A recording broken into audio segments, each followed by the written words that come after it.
एक महत्त्वाची बातमी बघूया।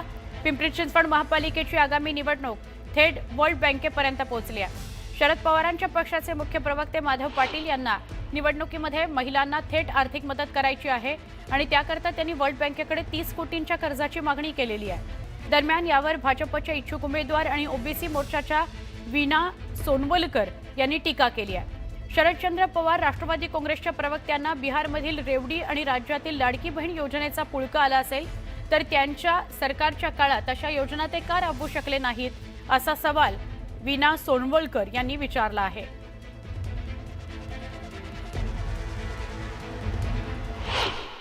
गांभीर्य असं काही घेतलं पाहिजे असं मला वाटत नाही।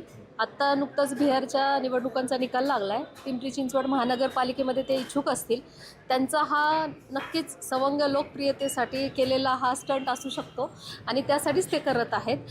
जर त्यांना लाडकी बहीण योजना, बिहारमध्ये जे काही महिलांनी भरभरून भरघोस मतदान भारतीय जनता पार्टीच्या माध्यमातून दिलं आणि हे सरकार आता येत आहे, तर त्यांना जर एवढंच वाटतं तर गेली 15 वर्षे सत्तेत हा पक्ष होता, अध्यक्ष होते, सर्वेसर्वा होते, निर्णय क्षमता होती, सगळं होतं तुमच्याकडे। मग हे तेव्हा तुम्ही करायचं होतं, ते तुम्ही तेव्हा केलं नाही, त्यामुळे तुमचं सरकार गेलं।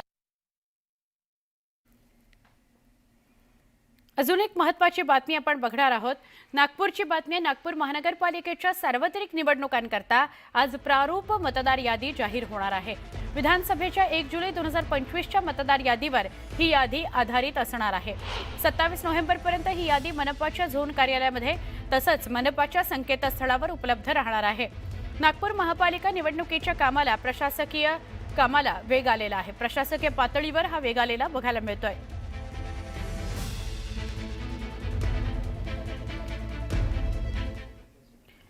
अजून एक महत्त्वाची बातमी।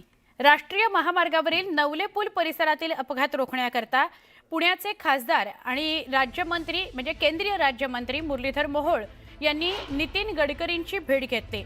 पुणे बेंगळुरू या राष्ट्रीय महामार्गावरील नवले पूल परिसरात होणारा अपघात रोखण्याकरता राष्ट्रीय महामार्ग प्राधिकरणाच्या माध्यमातून दीर्घकालीन अशा उपाययोजना राबवता येतील का, अशा प्रकारची मागणी किंवा चर्चा मोहोळांनी गडकरींकडे केली असं कळतंय। दरम्यान नितीन गडकरींनी सकारात्मक प्रतिसाद दिलेला आहे, पावलं उचलण्यासंदर्भात आश्वस्त केलेलं आहे, अशी माहिती केंद्रीय राज्यमंत्री मुरलीधर मोहोळ यांनी संवाद झाल्यानंतर प्रसारमाध्यमाला दिली। याबाबत दीर्घकालीन उपाययोजनांबाबत विविध मुद्द्यांवर चर्चा झाली। नितीन गडकरी सकारात्मक आहेत असंही ते म्हणाले।